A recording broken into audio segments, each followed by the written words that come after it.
Coming up on this episode of Nintendo Cartridge Society, 16 Mii costumes. Is that a prequel to 27 Dresses? It's dangerous to go alone, so the Nintendo Cartridge Society goes with you.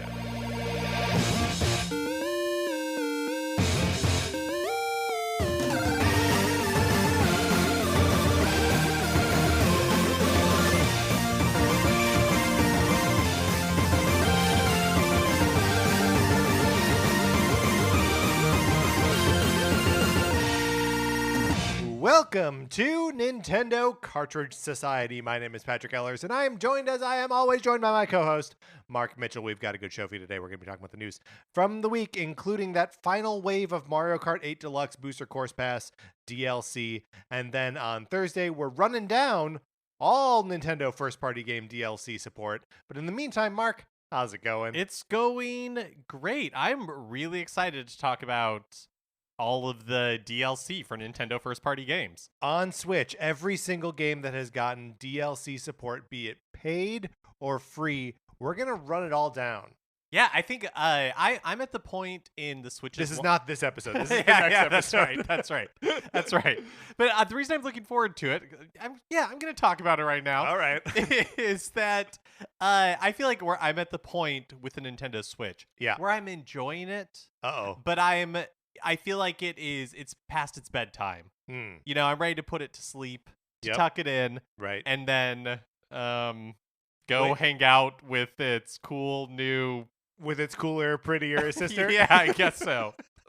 I guess that's where that story was going. Yeah, I mean that's a gross it's a gross line of, but you know, I agree with you, and that is definitely like the thing that I'm feeling as we are on basically the eve of the last wave of DLC for Mario Kart.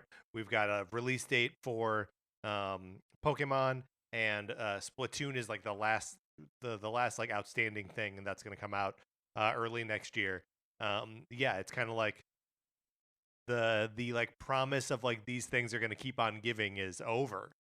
Yeah, it just feels like the Switch is in its twilight years. Yes. And so I'm ready for some retrospectives. And it's no Twilight Princess. I love it. I love it. Table for one. Mark, if people would like to support us, if they would like to support this show, they can go to patreon.com/Nintendo Cartridge Society. And if you choose to support us there at the 8-bit or 16-bit levels, you can get access to our once-a-month episodes of various miniseries that we do. We have just put out the final episode of NCS Goes Broadway, where we talk about Little Shop of Horrors. Yes, that's right. We've already announced the new miniseries. Yes? That's right. Starting in January, we are going to be embarking on NCS Arcade, where Patrick and I will be playing games that we've never beaten that are available on Nintendo Switch Online and Nintendo Switch Online Plus Expansion Pack. The game we're going to be talking about in January is The Legend of Zelda: The Minish Cap. Yep. And I'm really excited to have a reason to play through this game. And to talk about it. So if you are a Patreon member, you'll have access to that episode, and you should play along with us. You should play along with us. It's going to be a lot of fun. Are we going to solicit feedback for that? It would be like, hey, write in with your experiences with Minish Cap? Yes, we are. We're deciding this on mic right now. That sounds like a great idea. Also, you should join our Discord where people are talking about Nintendo stuff basically all the time. All you got to do is email us at Nintendo Cartridge Society at gmail.com, and we will send you an invitation. It is just, Mark, that easy. All right, let's get into what we've been playing this week. Maybe the last 2 weeks, because of course we were turned into zombies and then murdered by a hammer last week. So let's talk about what we've been playing the last 2 weeks.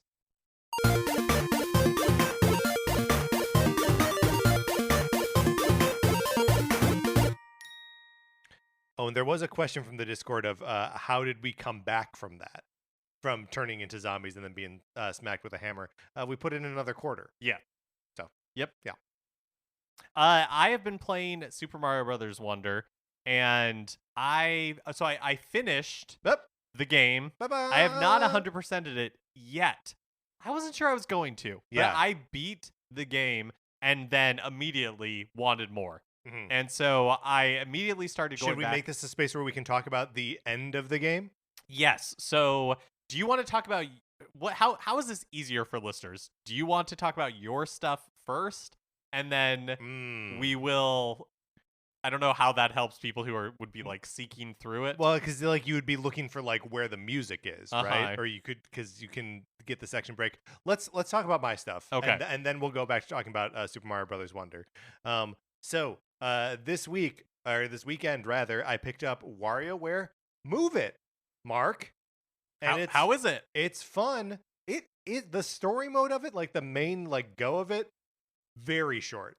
Oh, okay. Sarah and I got through like handing the controllers back and forth. Got through the story mode in an hour. Oh, so really short. Really short. And like that's a WarioWare game. You're not like playing it to play the story mode. But like that is a when you finish that, you're kind of like, okay, well, what else do you want to do? But like it's cool. It has all of the same sort of like joys it has some of the same joys of WarioWare Smooth moves. Smooth moves on the Wii. On the Wii. There's a lot more butt stuff in this game. Butts are everywhere. Okay, I think it's just something in the air. Have you been watching the Great British Bake Off?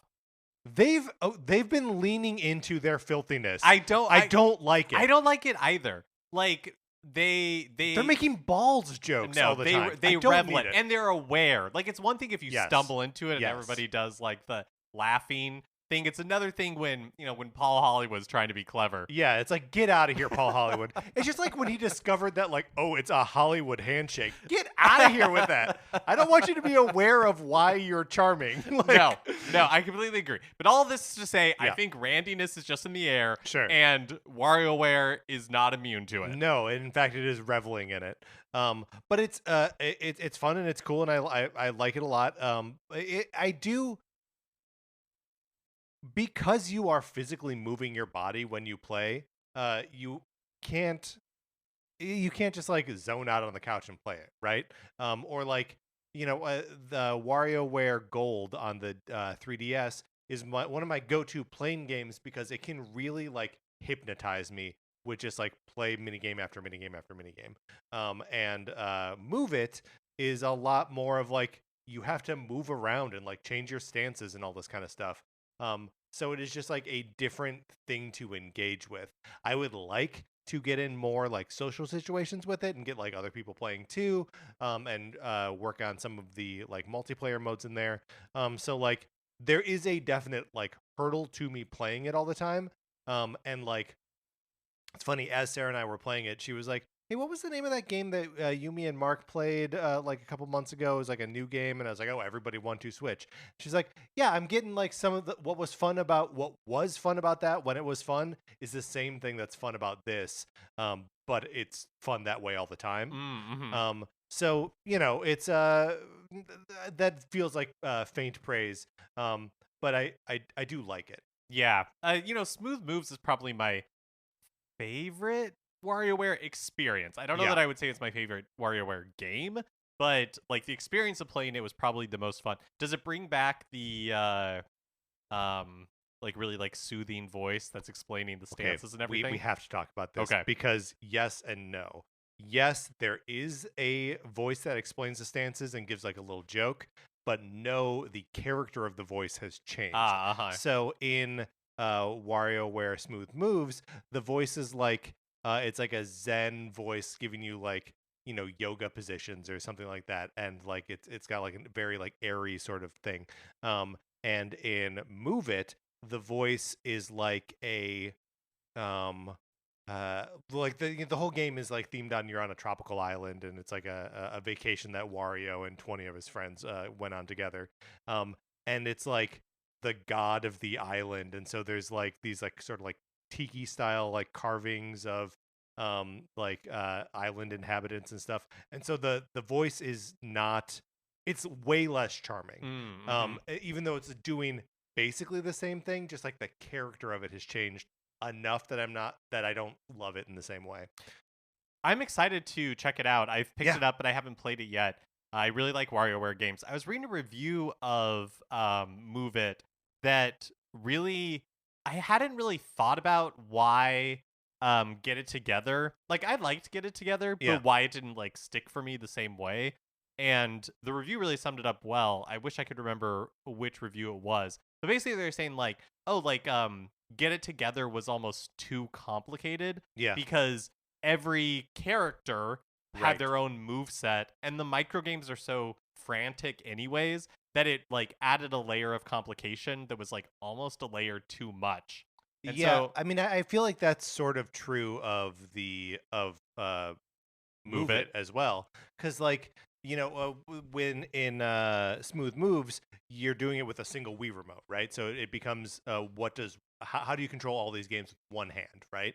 And this is like the two hands, and so there's a lot more of like you decoding what it's like learning about you to like control the thing that's on screen. So like I feel like my brain was always able to like process it, or usually able to process it fast enough, but like the first time you encounter a game, it's kind of like, what do I do? right.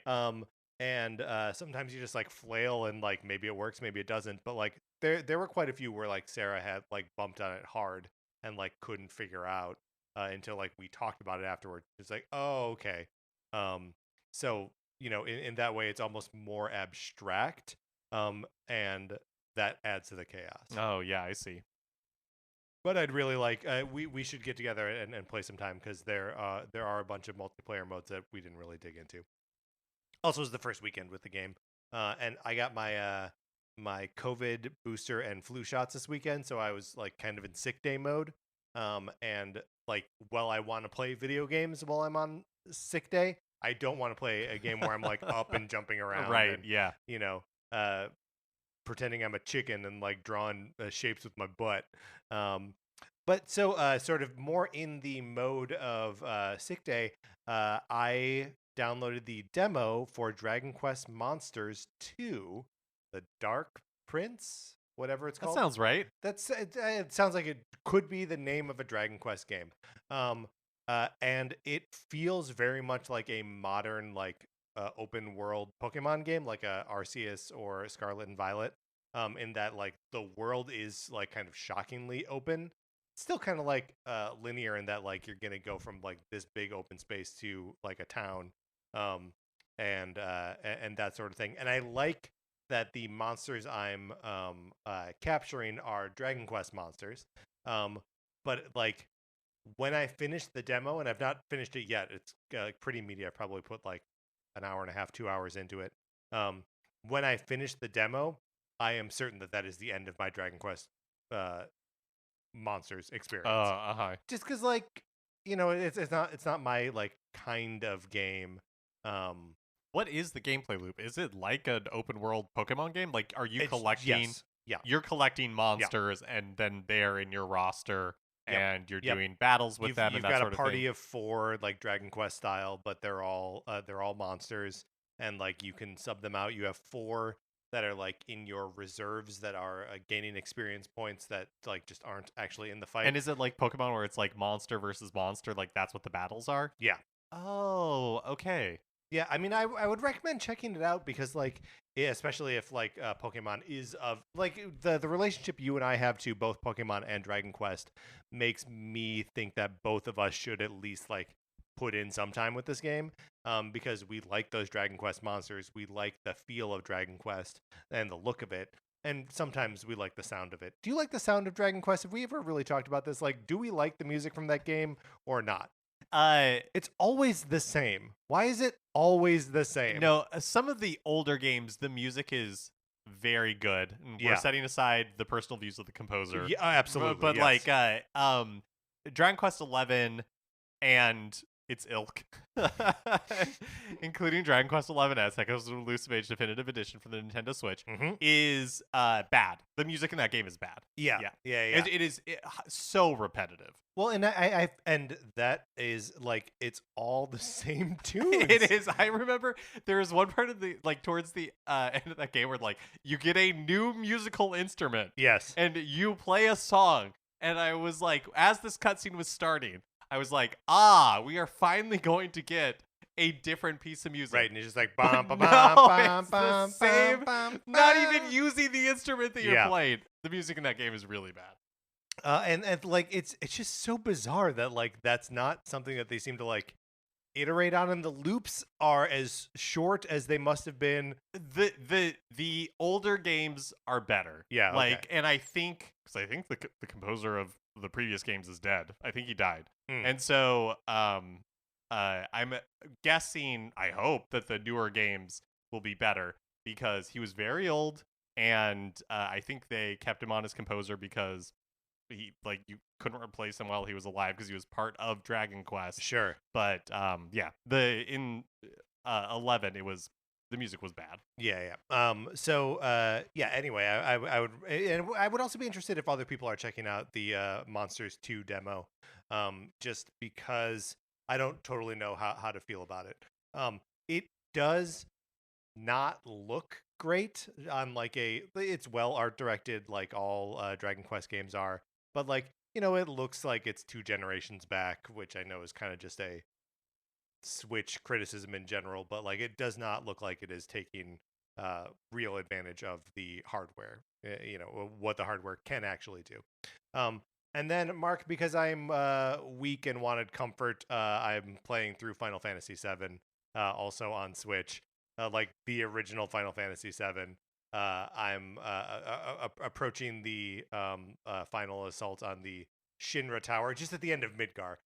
So like I've still got quite a ways to go in that game, but it put my Final Fantasy V play on hold because I was like, this is fun, but I'm doing this because I want like nostalgia vibes. And so I just switched over to 7, and I'm enjoying that tremendously. That's awesome.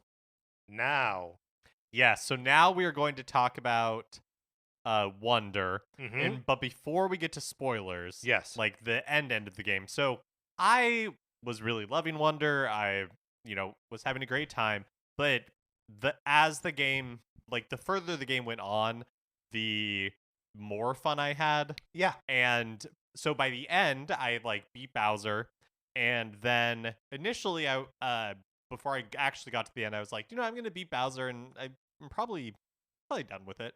But then I beat Bowser, and immediately I was like, oh, I'm gonna go back and get everything. Yeah. And it is such a joy. Like I really love this game. I think my favorite like little detail in a level, and so I guess like spoilers for a level existing is, and like details about it, is there's like the ninja dance one, and the little animations on the ninjas in good. time, it's so good. They have like tambourines for a while, and then other times they're just doing like little like ninja hip thrusts in time with the music. Like there's just so many amazing fun details in the game, and like the levels are fun and surprising. And so like in another spoiler for the special world, the second level of the game is the like Piranha Plant Parade. Yes. And then in the special world, you have like the next, like the special Piranha Plant Parade. Yeah. Again, just hilarious. It's fantastic. Yeah. Yes. And then, okay, so now spoilers for the last boss battle. Right. And like the level, like approaching him. I just loved that it was like, remember all the Wonder Flower effects? We're just going to do them all. Yes. And that just like one at a time. And it takes until like maybe the second or third one happening that you're like, oh yeah, we're just getting them all. This is just like a greatest hits of all the like fun moments in the game. I thought it was fantastic. I thought so too. And I thought the Bowser battle was actually fun. I thought so too. It's not challenging. No, really, it's not like, particularly challenging. That final level there is not challenging. But I'm fine. Like I'm too. fine with that. Like the level of challenge in Wonder, I am totally okay with, because again, like you go back to World, you go back to 3, like those are not particularly hard Bowser battles, right? Like the idea. Oh yeah, totally. You know what I mean? Like the idea of these games is not to be hyper challenging. And if you want some of that, you can put yourself in invisible mode and play every level that way if you really want to. Right. Well, and if you want like the very difficult challenge, the final badge test challenge, is that. And I haven't done that yet. Yeah. I haven't even attempted it because I was like, I'm gonna get 100% everything, and then You may not have unlocked it yet because you have to do. There's like one. So there's like the in the special world. There's like the hub thing that is the piranha plants, and there's like a level beyond that. And then there's a level beyond that. Oh, okay. So Yeah. I haven't unlocked it yet. Yeah. Okay. So Okay, that's good to know. And then for doing the very last one, is that how? Because I have one badge spot that is Yes. okay. Yeah. That makes sense. It's like a special badge that unlocks. It is a special badge. Yeah. Yeah. But yeah, love the game. It surpassed my expectations, and I love it more now than I did when I like started it. And I was like, oh, this is a lot of fun. But now I'm like, oh, this is such a good entry point for anybody playing Mario ever. Yeah, I mean, I totally agree with that. I do still think that the local co-op is a little wanting. Not being able to control who has the crown and therefore who the camera follows can be really limiting in a 2D Mario game, especially one that is based so much on like moving like vertically or like moving fast. Like I feel like it happens a lot where like if you're playing together, I think you're just going to end up leaving people behind. Yeah, I haven't played any local co-op yet, which is something I would like to do. I have played like, there have been times where I wasn't able to play with like the passive online where you saw like other players' shadows running around and stuff.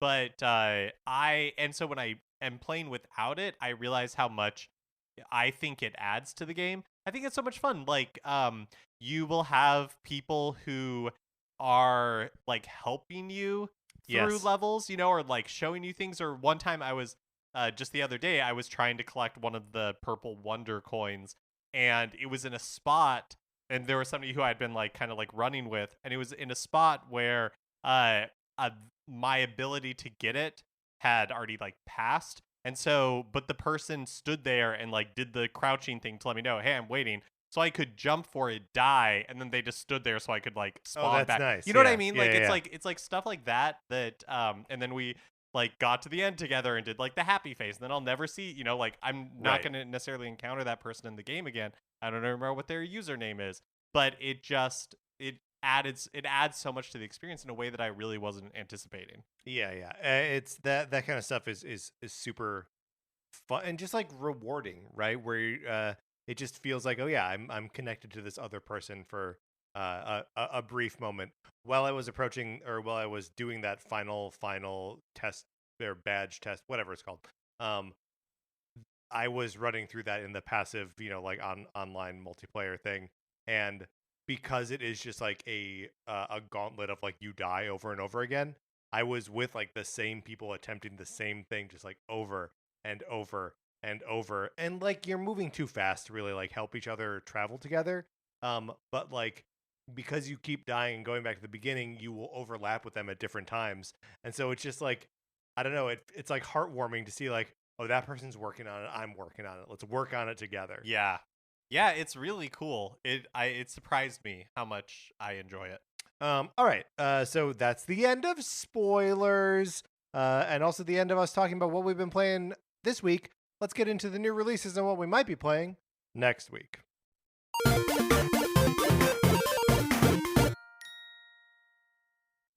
Today, Tuesday, November 7th, Nickelodeon All-Star Brawl 2 is released digitally. Mm-hmm.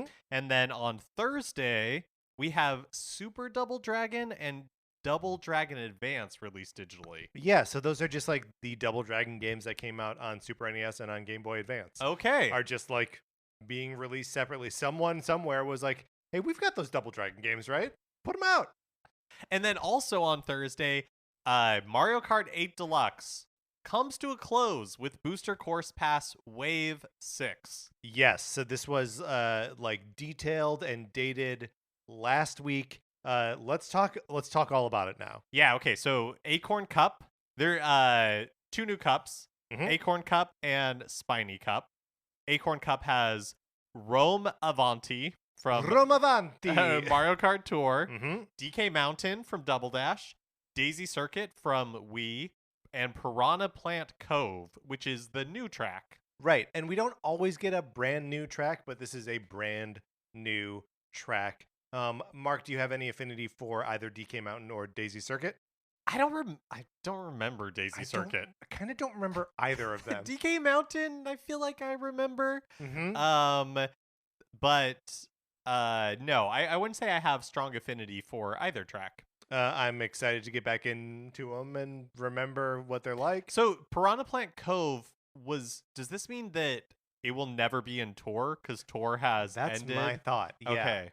Yeah, which is weird. But Yeah. This is but I mean, there'll be another Mario Kart game after this, presumably. Maybe Piranha Plant Cove will carry over into the next one. Just like how Luke was the final character added to Street Fighter 5, and then he's one of the main characters of Street Fighter 6. I anticipate it'll be exactly like that. And I know that's exactly the analogy that you were thinking of, and you were so graceful to let me express it. You saw me starting to say that. Yeah. And then Spiny Cup, the Madrid Drive from Tour, Rosalina's Ice World from Kart 7, Bowser's Castle 3 from Super Mario Kart, and then Rainbow Road from Mario Kart Wii. How many Rainbow Roads is this now? Like 30? I think it's 6. I think this is our 6th Rainbow Road. But it could be even more than that. Yeah, it could be. It's cool. It genuinely could be. It's cool. Yeah, the game I is like just stuffed with Yeah. Rainbow Roads. Yeah, any on these that... Well, so Rosalina's Ice World is kind of a weird one from Mario Kart 7. It's one of those that just like feels a little like too busy and a little like too wide for its own good. Where it just like they could do it on the 3DS, so they did, and they're like, okay, well, fine. But I'm very interested to see what they do with Bowser's Castle 3. Just some of the clips that we saw in the like announcement trailer had these like big tall lava walls, and obviously that's not part of what the NES or the Super NES was doing with its Mode 7 graphics. So however they've re-envisioned that, I'm very excited to mess around with it. Then we're also getting some new characters. Diddy Kong, Mm-hmm. Funky Kong, Mm-hmm. Pauline, Yes. and Peachette. Peachette. And Peachette is, of course, Toadette, Of course. who has grabbed a Super Crown Super Crown is correct. from New Super Mario Brothers U Deluxe. There you go. And Toadette, when she grabs a Super Crown, turns Mhm. into Peachette. So she now joins Peach as being a character who has a powered up version of herself, and Mario, of course, has a powered up version of himself as a separate character. So Mario, Peach, and Toadette are the only ones like that. Yeah. Wow. The power. The power. Any thoughts on Diddy Kong, Funky Kong, or Pauline? Yeah, I think they're all great. Here's the real truth: is that anytime they introduce a new character to Mario Kart, I'm like, who cares? You got all the ones you want. Well, no. That's not even that. It's just that I'm like, the character that you play as in Mario Kart matters so little. Oh, interesting. And each of these characters are just like Pauline is a heavy type character, which means she's going to play just like Rosalina. So it's like the difference between these two characters is only aesthetic, which like it matters, but I'm also like, I'm racing a kart. Like, I'm just gonna be zipping around having fun. The aesthetic doesn't matter that much to me. Interesting. I fall more on the it matters a great deal to me. Oh, so tell me what you're excited about here. I think it's nice that Pauline is kind of like joined the Nintendo pantheon. Sure. Like they're not. Pauline is not probably going to be a like main cast, original cast pick, but that you can kind of like expect Pauline Sure. to show up eventually in DLC. Like I think it's just nice that Nintendo has more playable female characters that aren't like, yes, that is true. You know, Princess Peach. But a bummer that one of them has to be Peachette, right? Like, especially when we add two Kongs, but they're Diddy and Funky. I know. Where's Dixie? Yeah, I know. I do think it's funny, like, Toadette's life must be so different when she transforms into Peachette. Like, people must treat her. Oh yeah, she gets to like cut to the front of the line. Like, do you think that people I think people think that she's Peach. Yeah, totally. Yeah. And I think that's the intent. I mean, I think that's why she grabs the Super Crown. Do you remember the 30 Rock episode, The Bubble, where Yes. Liz is dating a Dr. doctor Jeffrey Baird. Baird is his last name. played by John Hamm. John Hamm. Yeah, and he's just too beautiful, so everyone. Yeah, he's a real dummy. Yeah, like, he's a real dummy. He thinks he's really good at tennis. He's awful, but because he's beautiful, everybody treats him and like he's Liz a genius. Says, he's as bad at sex as I am. Basically, I think that's the life Peachette is. I think that's probably right. Is living when she. But that's aspirational. Dr. Baird loves being in the bubble. I know. No, I'm not. I'm not blaming Toadette. Hey, Yeah. if we all had the opportunity to live in the bubble, we'd live in the bubble. And then finally, there's also 16 me costumes. 17 if you count the Daisy amiibo costume. So there's like there are amiibo costumes where like you scan in the amiibo and then you can dress the Miis in those in costumes associated with those amiibo. So Daisy is being added, and there are 16 other me costumes. Wow, Miis. Just when you think they're going away, right? Then Michael McCullough drafts one onto his zombie team. Yeah, exactly. And now he has 17 new outfits in which to dress it. It's true. And then also a music player, kind of. Well, not kind of. It's in there, right? There's a music player. I think the sort of like asterisk here is where it's like, ooh, that's so close to what I wanted. You're right. I guess it's what Smash Ultimate has. Yes. Where you can, if you have your Switch with you, you can put it in like sleep mode, and the music will still play. But I mean, this like presupposes that you're walking around with your Switch, using it as a music playing device, right? Which you never will. It's possible. No, I don't think so. They must have can't be done. They must have data that people like did it with Ultimate, and so they feel like That's this is worthwhile. Yeah. Because otherwise, like, why do it? Why do it? Well, because it feels like a feature, right? It feels like it's a feature, and the music in the game is so great. The music is great, which is why I want one of two things, and this is neither. One, the ability to stream music from my phone.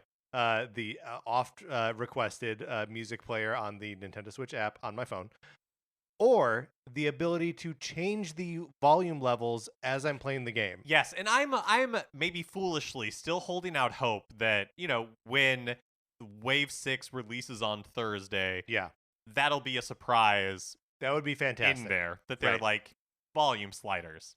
Because you want to listen to the track Dolphin Shoals. Thank you. Yes, I still even though you piped in with one, I still can't Excite Bike. There we go. Gosh, you want to listen to the Excite Bike track music by itself? Great, do that. Well, so this will let you do that, but you won't be playing the game at the same time. Right, yes. Yeah. That's what I want.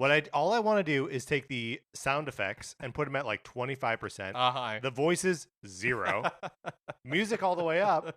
And then just blast and have a great time. Yep, that's the life I want to live. And maybe on Thursday, that'll be the life I am living. Probably not. Probably not. But I have 17 new me costumes. That's right. In which to... You own a Daisy amiibo, of course, right? I could borrow somebody's. Would you like to borrow mine? Yes, I would. All right, and that's all we got coming out this week. Let's close this segment out. Which brings us to a regular segment on our show. It is time for 433. In 1952, American composer John Cage wrote a piece called 433 when a performer or group of performers didn't play their instruments for 4 minutes and 33 seconds. So, for the purposes of this show, our instruments are... oh no, I messed it up. Our instruments are talking about Nintendo, but for the duration of one performance of 433, Mark and I'll talk about something not at all Nintendo related, thus fulfilling the contract of the piece. Mark, it is November. The prompt here, the thing that we are talking about, pumpkins. Do you remember in October when we were doing quizzes? Yeah. And one of the quizzes was Halloween history. Yes. And one of the questions was which state produces the most pumpkins? Illinois. And we we learned from doing this BuzzFeed quiz that it was Illinois. And then wasn't Illinois my answer? No, I don't think either of us got it right. Okay, all right. We could go back and listen. No, we can't. And so I was at a work function and we were doing trivia. Yeah. And one of the questions was what state on the Mississippi, or like the borders of the Mississippi or whatever, Sure. produces the most pumpkins. And I had to explain to my team how I knew the answer to it. Yeah, you were like, so, back before the Nintendo Switch came out. Just really laying it all out. Yeah, that's right. That's right. But anyways, I knew that the answer was Illinois, and it was because of a BuzzFeed quiz Yes. that we did on 433. So let me ask you, pumpkins in Yeah. general, the whole like ceremony around like you get a pumpkin, you carve it, you have it out, Yeah. decorative gourds. Is the aesthetic side of like pumpkinry something that you're interested in? I like if you look around, I guess not really, but like we have a few Yeah. fall like gourds around. So I would say that we're not like big decorate for the holidays people. Sure. And especially like Thanksgiving because like this time last year we already had all of our Christmas stuff up and ready to go. That's right. Like yeah. my husband was tearing down the few Halloween things we have the night of the October 31st. Yes. He was ready for it to be over with. So yeah, I would say like I like fall ambiance. But like gourds specifically, it just feels like the default. Like what else? Like you have like corn, Yeah. scarecrows, maybe. But that's kind of like explicitly tied into the spooky season, right? Like you've got a little stuffed turkey I can see on your, we on do your have end a table over there. Yeah. So yeah, I just feel like fall is a challenging holiday to decorate for. There is one of my all-time favorite Onion headlines that's and it's got a swear word in it, so I can't use it right now. But it's decorative gourd season, mother blankers. And I love it so much. But yeah, I mean, I'll agree in that, like, Sarah and I carved pumpkins a couple years ago when, I guess in 2020, when it was like, we're still all in like pandemic mode. And I liked that, but generally speaking, I haven't really engaged with like pumpkin farms or anything like that of late. So these sort of aesthetic joys of pumpkins, I'm kind of like, I keep at arm's length. Yeah. I feel like outside of their decorative elements, I don't really have much use for pumpkins. Well, let's talk about that because there's the other component of pumpkin in that it is food. Yes. And is there pumpkin food that you look I like forward to pumpkin or pie. that you like? You like pumpkin pie? Yeah, I like pumpkin pie. It was for a very long time a tradition at my family to always get two pies at Thanksgiving, one pecan and one pumpkin. And no, if I start the sentence another time, I may not say pecan the same way. And I always hate both those desserts. Don't much care for a pumpkin pie. Yeah. I like pumpkin pie, but otherwise, like I don't like pumpkin seeds. I don't want pumpkin seeds on anything. Sure, even if we roast them up real good, get them nice and salty. No. Maybe a little like, what else do you roast pumpkin seeds with? Salt? I already said. Pepper? Yeah, it just, I don't Yeah. know. Not really my thing. Is there another application of pumpkin that you do? I like pumpkin flavored things to a But degree. that's just you like cinnamon. Yeah. Yeah. Yeah. I think that's probably true. Why did that happen? Well, I guess we'll never know. I guess we'll never know. Mark, we were accompanied today by students, from the Royal Center School of Speech and Drama, MA Music Theater program in 2013 as conducted by course leader Paul Barker. Hey, celebrating the 10th anniversary of that recording. Yep, that's why I played it. Mark, let's get into the news.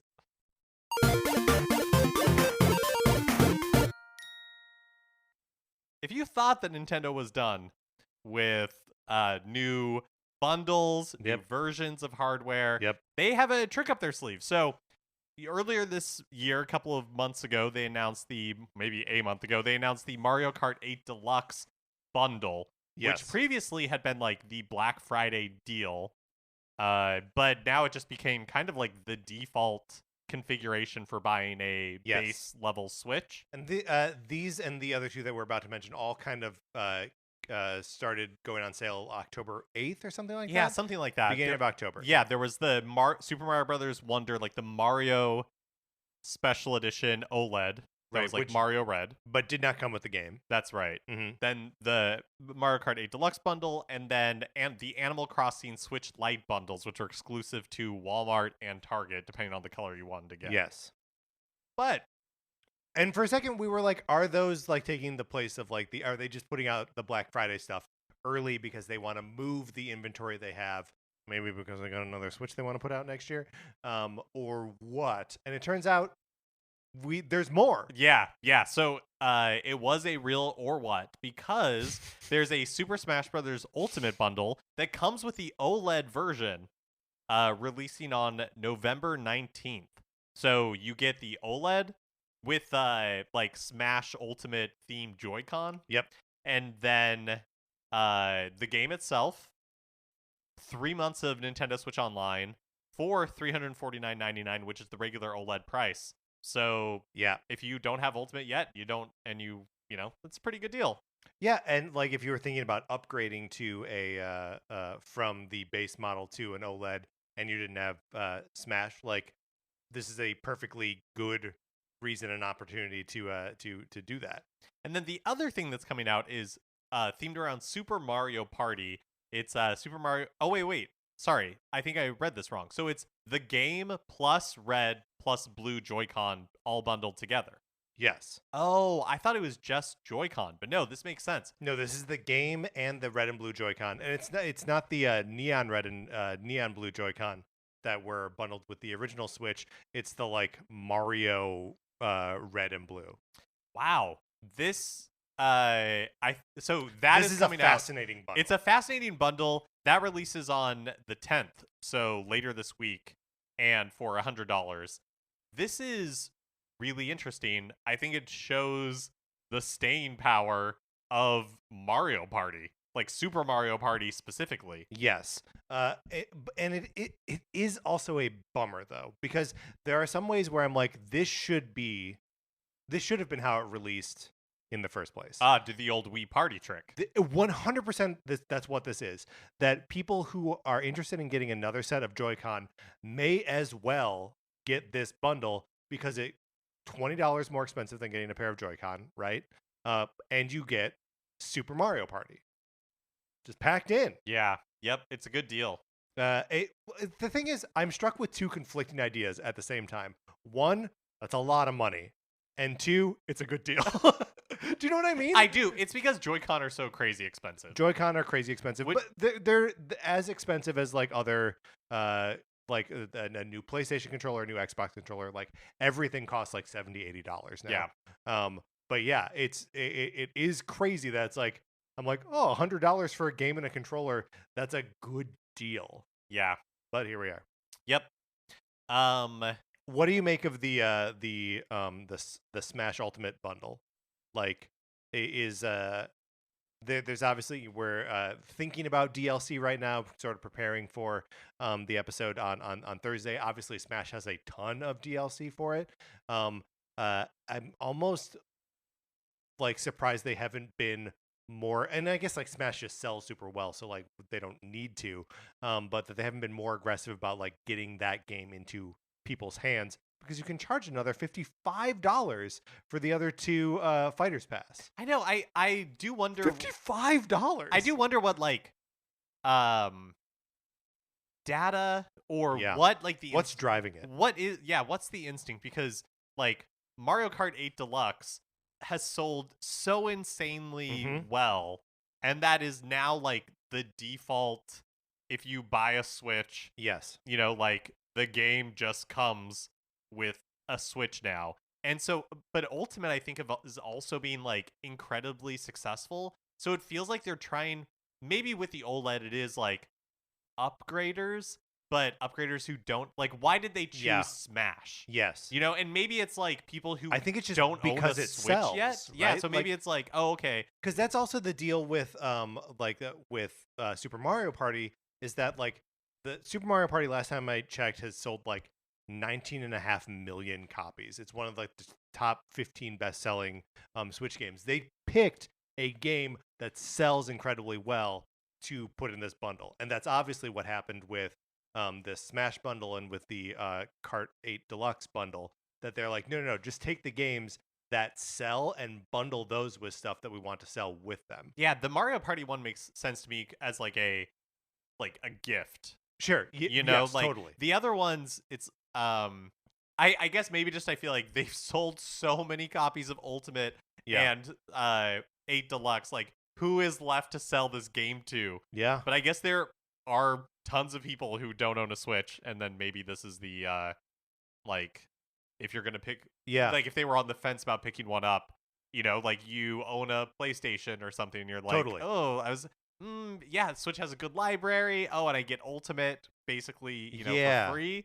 Then maybe that's the tipping point. Well, I do also think that there's something about like in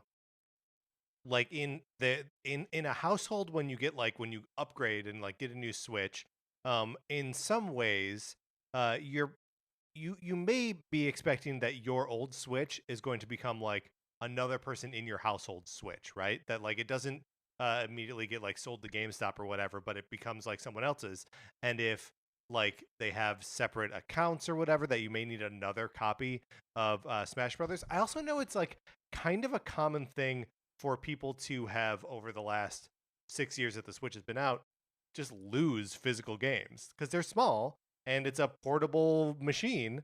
And so I know they get stolen and like all that kind of stuff, that like it makes sense that someone would even have invested in like the DLC and then lost their copy of the game. So like having something like this could be like, oh yeah, I'll just buy this and like get the game again. And then I guess there's also just, not everybody does a Nintendo podcast and basically buys What do you mean? Hold on. What?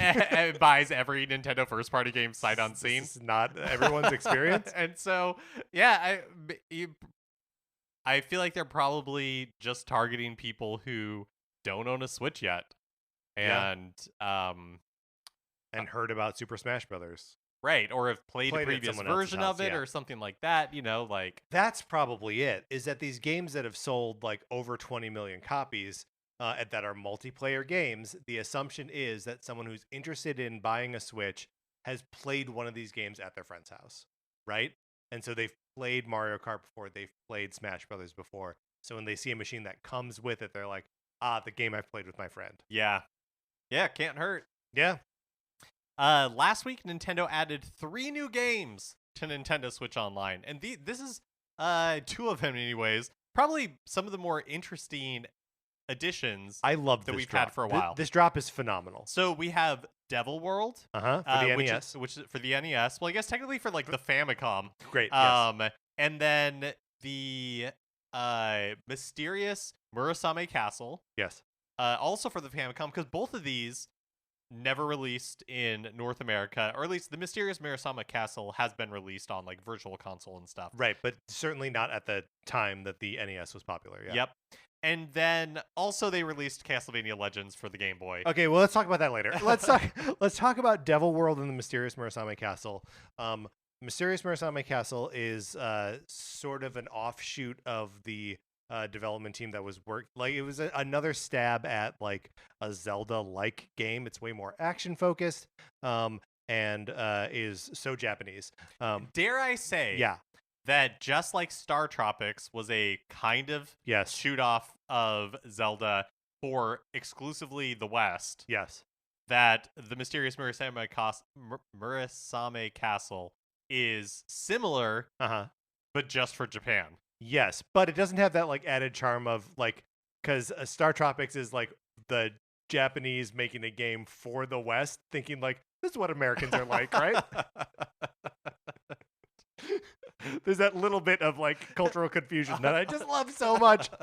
But yeah, no, you're absolutely right that like there is a fork in the road, and on one side is Mysterious Murasame Castle, and the other side is Star Tropics. Murasame Castle, hard. It's a hard game, and like super punishing, but like kind of fun. Have you gotten a chance to? No, not check yet. It out anywhere? Yeah. Totally worth playing. Great to play with the rewind functionality of Nintendo Switch Online. And I have yet to beat it, I I don't want it to be one of the games that we cover as part of NSO Arcade or NCS Arcade. But like it could be. I just don't want to like punish us with like the difficulty of the game. But it's fun and totally playable even now. And then Devil World. I don't know if you got a chance to check out Devil World. I've never I have probably messed around with it on like an emulator or something somewhere sometime. But like Devil World doesn't even get ported over to virtual consoles or stuff like that. So I'd never like put any real time into it, but it is so bizarre. It's a Miyamoto game. It's got Koji Kondo music in it. Um, and it's like a Pac-Man ripoff where you are controlling a like Godzilla-like monster who's like small though. Who he's in a maze, and the walls of the maze are being controlled by the devil, who's on the top of the screen, like directing it left, right, up, and down. And you can get smushed against the walls, and you're being chased by like two ghost things, and you can pick up crucifixes, which will allow you to shoot fire out of your mouth at these ghosts as you gobble up pellets. And then that's like one mode. You get all the pellets, and then there's a second like map that pops up where you're collecting Bibles and loading them into like some Bible machine in the center of the screen. The game is just wild. It's just crazy. I didn't realize that Nintendo in Europe, they got the game. It's just the United States. It's another brain training. We've been deprived. Well, I mean, and this was just because Nintendo was in the early days was very touchy about like not wanting to offend anyone. So there was a lot of like religious imagery that they like stripped out of their games. That was just like sort of like casual like background kind of stuff. And Devil World is just all there's crucifixes, there's Bibles, there's the devil. There's the devil. The devil is in the game. He's Yep. in the title of the game. But it is not it's a good time, but not for a long time. You know what I mean? It was Shigeru Miyamoto's first console-only game. I don't know. All of it is so crazy. Yeah, that is so crazy. Totally recommend playing Devil World and playing it just long enough to understand what you're doing in those like first two rounds of levels, and then deciding if you like want. But like the controls are responsive. It's not something like totally borked like Clue Land or Ice Climber or whatever. Like it plays the way you expect it to, and like the way you want it to. It's oddly fun. And then Castlevania Legends, we played the first 30 minutes or so of this years ago when we did. We didn't? No. It was not part of the... There are 3 Castlevania games on Game Boy. This is a Game Boy Color one. So Castlevania Adventure and Castlevania Adventure 2, I think those are the names of the games, that we did play as part of that Castlevania collection. Oh, okay. This is yet another Game Boy Castlevania game. Okay. And guess what? It's also bad like the other 2. Okay. I didn't realize that. Also, Mario Party 3 was released for expansion pack back on October 26th, completing the Mario Party on Nintendo 64 that we were promised trilogy. But we are still waiting for 1080 snowboarding.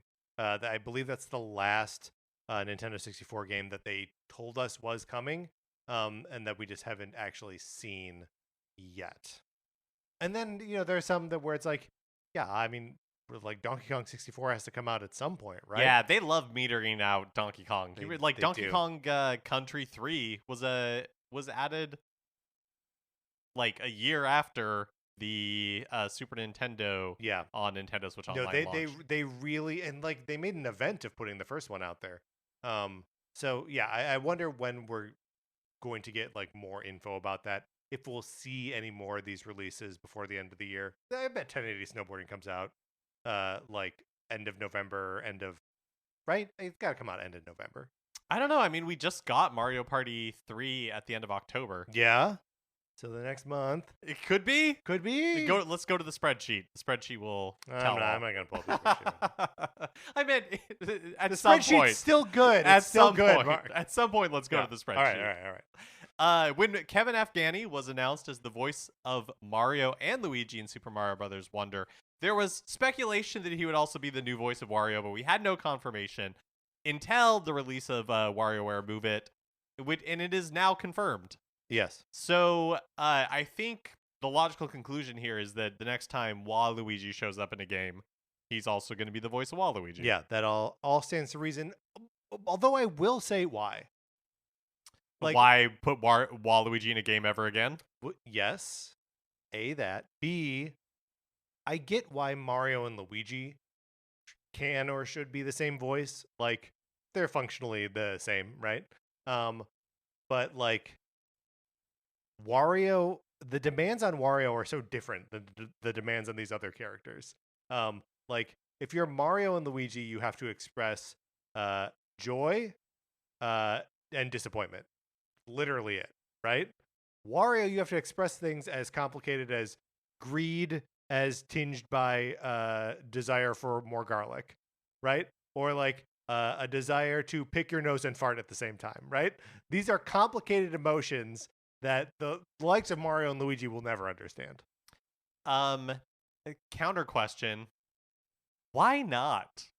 Right? If somebody has the range to portray Mario and Luigi and Wario and presumably Waluigi, I think it's nice that the person who is voicing Mario and Luigi is also voicing their like disgusting evil counterparts. I mean, I'm trying to get more people more jobs, but okay. Well, we just have different platforms. It's true. Speaking of Mario's new voice actor, Wired asked Nintendo of America President Doug Bowser about the like secrecy surrounding Afghani taking over the role, to which he replied, quote, "We want people to enjoy the gameplay experience, and if they enjoyed the voice behind the gameplay experience, that's what's most important to us, not necessarily highlighting Mario's actor." Which feels consistent with like the way Nintendo runs their stuff all the time, always, right? Right. Like, I just think about like how infrequently they actually trot out the voice actors for the characters. Like around the release of Tears of the Kingdom, like people put together, we knew who like the Zelda voice actor coming back, and like the Ganondorf voice actor, being someone that people knew and like were excited about. But that wasn't Nintendo leading with that, right? Like, that's just not in there. Like, Martinet became a celebrity not because they put him front and center, but because like he was Mario for that long, and so like sort of despite Nintendo's efforts, he became the voice of Mario, the voice and face of Mario. And like, it's so rare that they do. Like in the lead up to Fire Emblem Three Houses, I remember them like being like, here are the voice actors who voice the three heads of the houses, and that being like a marketing beat for them. But outside of that, like, I just don't think they do it. Yeah, I don't think they do it either. I understand why people were like interested in the new voice of Mario in a way that like other characters wouldn't. But yeah, I agree with you. It's totally consistent with the way that they operate. As long as we're talking about WarioWare for a second, there's a question I want to pose to you. The way WarioWare like presents its little like cutscenes before you play a bunch of micro games, it's not fully animated, right? It is like sort of still drawings that they like move around, and they're voice acted and all that kind of stuff. But like it is not just a 30-second or minute long cartoon. Why not? Budget, I would be my guess. I would guess that. Well, also, so I think budget, and I'm sure that and also it's the aesthetics of WarioWare. Sure. And I think but it's the aesthetics of WarioWare right. came out of the fact that WarioWare is always like a lower budget thing. Sure, and I get that. I paid $50 for this game. Do you know what I mean? Like, and that's cheaper. That's cheaper than I paid for my pre-order of Super Mario RPG. But it's also $50. Yeah. Yep. Like, how much of a budget game are we talking here? And I guess they're just keeping their costs down, and that's part of why Nintendo's as good at what they do as but yeah, I understand your point. I understand your point. Like, why not fully animate this? Yeah, I mean, maybe that'll be the selling point for the next one. Yeah. I just like it's not something that I don't think I would accept or in another game, like that. If I was like, what? Why are they? This is like some Mortal Kombat 2 ending garbage or some like Twisted Metal cutscene nonsense. And it's just Nope. No, it's a Nintendo first-party game in 2023. We're going to be talking a lot about DLC. We're so on excited about Thursday. this episode. I am. I think it's going to be really It's gonna be fun. But now we know that the Indigo Disc DLC for Pokemon Scarlet and Violet will be released on December 14th. So we're a little over a month away, and this will complete DLC for those games. Yeah, and the DLC release structure for the modern mainline Pokemon games, like that is how they are expanding these things. Gone are the days where we get either special editions of the two games, or getting a combination in a third game. They've figured out how to get people to pay $90 for a complete Pokemon experience. Finally, the 36th Tetris 99 Maximus Cup is happening this weekend, and it'll be Super Mario RPG themed. So even getting a Maximus Cup for it before the game releases. It runs from Thursday, November 9th at 11 p.m. Pacific to November 13th at 11 p.m. Pacific. And it works like previous Tetris Maximus Cups, where you earn points the better you do in a round, and after 100 points, you get the theme for your very own. Which is great. I have not played Tetris 99 since the last Maximus Cup, which is a bizarre place for me to be in with Tetris 99. But one of the great things about these Maximus Cups is getting new music in that game. And man, if we get that dun dun dun dun dun dun dun dun dun dun dun dun, that battle music. Yeah, I'm excited to see what they choose. Yeah, me too. I'm very excited for this. I assume that you're going to play it as well. For sure. This theme. I can't believe that we're so close to. I know, the release of the game, Mario RPG. Yeah. Is it weird that we didn't get one of these for Super Mario Brothers Wonder? This is always weird. I don't know why I'm asking the question. Yeah, who knows? It's maybe bizarre. maybe it's a month away. Yeah, maybe they felt like Wonder didn't need it, but I think you're probably right. It'll be in 4 months.